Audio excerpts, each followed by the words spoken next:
ബി.ജെ.പിക്ക് നേതൃത്വം കൊടുക്കുന്ന ആർ.എസ്.എസ്, ആ ആർ.എസ്.എസ് സ്വീകരിക്കുന്ന നയം ഇതിനെല്ലാം അനുകൂലമായിട്ടുള്ളതാണ്. പ്രത്യേകിച്ച് അമേരിക്കയുടെ ഉറ്റ ചങ്ങാതി ഇസ്രയേൽ, ആ ഇസ്രയേലിലെ സിയോണിസ്റ്റുകളും ആർ.എസ്.എസുകാരും ഇരട്ടപ്പെട്ട സഹോദരങ്ങളെ പോലെയാണ്.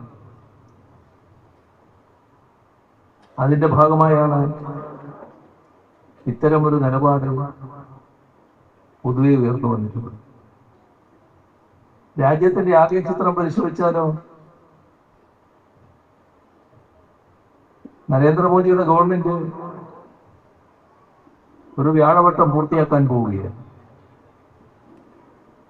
ഈ കാലയളവ് വലിയ തോതിലുള്ള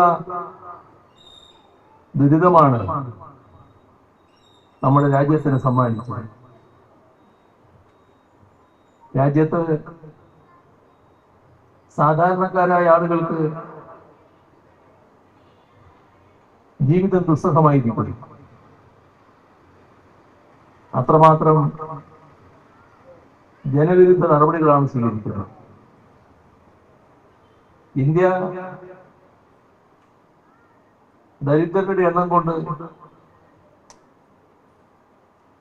ഏറ്റവും കൂടുതൽ ദരിദ്രരുള്ള ഒരു രാജ്യമായി ലോകത്ത് തന്നെ കണക്കാക്കുന്ന ഒരു രാഷ്ട്രമായി മാറി. ലോകരാഷ്ട്രങ്ങളുടെ ഒരു പട്ടിക നിരത്തിയാൽ ദാരിദ്ര്യം അടിസ്ഥാനമാക്കി പട്ടികയെടുത്താൽ ആ പട്ടികയുടെ അവസാന ഭാഗത്താണ് ഇന്ത്യയുടെ പേര്. ഇന്ത്യ കഴിഞ്ഞാൽ പിന്നെ 6-7 രാഷ്ട്രങ്ങൾ മാത്രമേ.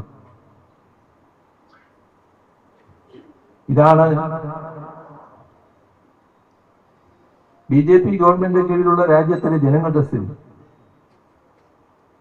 മഹാഭൂരിഭാഗം ജനങ്ങൾ ഓരോ വർഷം കഴിയുന്തോറും കൂടുതൽ കൂടുതൽ പാപ്പരീകരിക്കപ്പെടുന്നു. ഇതൊരു നയത്തിന്റെ ഭാഗമാണ്. ഏത് ഗവൺമെന്റും ആ രാജ്യത്തിലെ ജനങ്ങളെ അഭിവൃദ്ധിപ്പെടുത്താനുള്ള നടപടികൾ സ്വീകരിക്കണം. ഇന്ത്യയിൽ ജനങ്ങളെ കണ്ടുകൊണ്ടൊരു നടപടിയുമില്ല. ജനങ്ങളെ അഭിവൃദ്ധിയിലേക്ക് നയിക്കുന്ന ഒരു പരിപാടിയുമില്ല. ജനങ്ങളെ അഭിവൃദ്ധിയിലേക്ക് നയിക്കാനാവണമെങ്കിൽ അവർക്ക് ന്യായമായി ഭക്ഷണം ലഭിക്കണം. നേരെ ചൊവ്വേ ഭക്ഷണം ലഭിക്കാത്തവരാണ്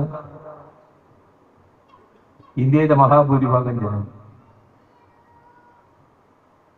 നല്ലൊരു ഭാഗം ജനങ്ങൾക്ക് ന്യായമായ തൊഴിലില്ല. തൊഴിൽ ചെയ്ത് വരുമാനമുണ്ടാക്കാൻ കഴിയുന്നില്ല.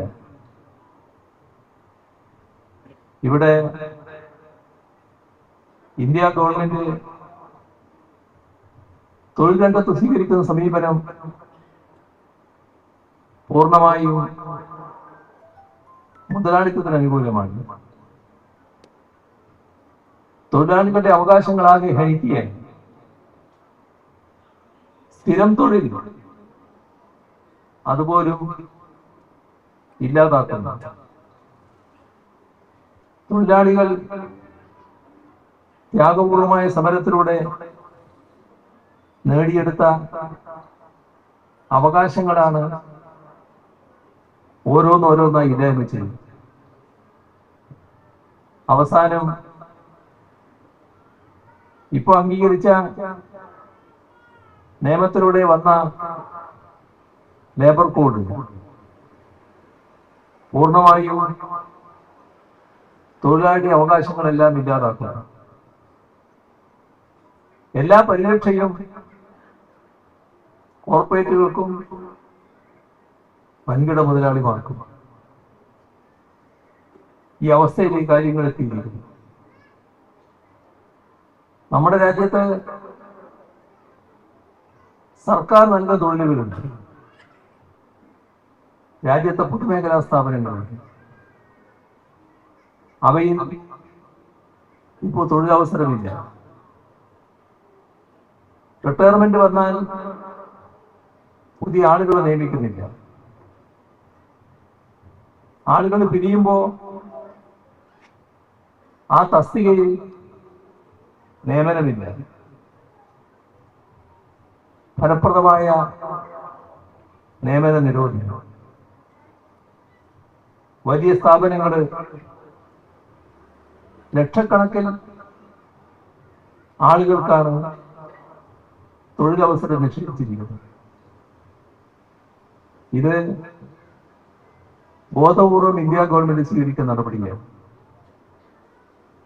കോർപ്പറേറ്റുകൾക്ക് വാരിക്കോരി സൗജന്യം കൊടുക്കുകയാണ്. അവർക്ക് ലക്ഷക്കണക്കിന് കോടി രൂപയുടെ നികുതി ഇളവ് അനുവദിക്കുന്നു. അതേസമയം അവർ വാങ്ങിയ കടം, ദേശാർപ്പിത ബാങ്കിൽ നിന്നെടുത്ത കടം തിരിച്ചടക്കാൻ തയ്യാറാകുന്നില്ല. തിരിച്ചടക്കാത്ത കടം എഴുതിത്തള്ളി അവരെ സഹായിക്കുകയാണ്. പാവപ്പെട്ട കൃഷിക്കാരനെടുത്ത കടം ചെറിയ കാശ്, അത് ശരിയായ സമയത്ത് വീട്ടിയില്ലെങ്കിൽ അവിടെ ജപ്തി നടപടിയാണ്. കോർപ്പറേറ്റുകൾക്ക് കടം തിരിച്ചടച്ചില്ലെങ്കിൽ എഴുതി തള്ളലാണ്. ഇതാണ് രാജ്യത്ത് ഇപ്പോഴുള്ള നില. എല്ലാ അർത്ഥത്തിലും അസമത്വം പെരുകുന്നു. ഒരു ഭാഗത്ത് കോർപ്പറേറ്റുകൾ അതിസമ്പന്നർ തടിച്ചു കൊടുക്കുന്നു, മറുഭാഗത്ത് സാധാരണക്കാർ, ദരിദ്രർ, പാവപ്പെട്ടവർ കൂടുതൽ കൂടുതൽ പാപ്പരീകരിക്കപ്പെടുന്നു. ഇതാണ് നമ്മുടെ രാജ്യത്ത് BJP ഗവൺമെന്റ് നൽകിയ സംഭാവന.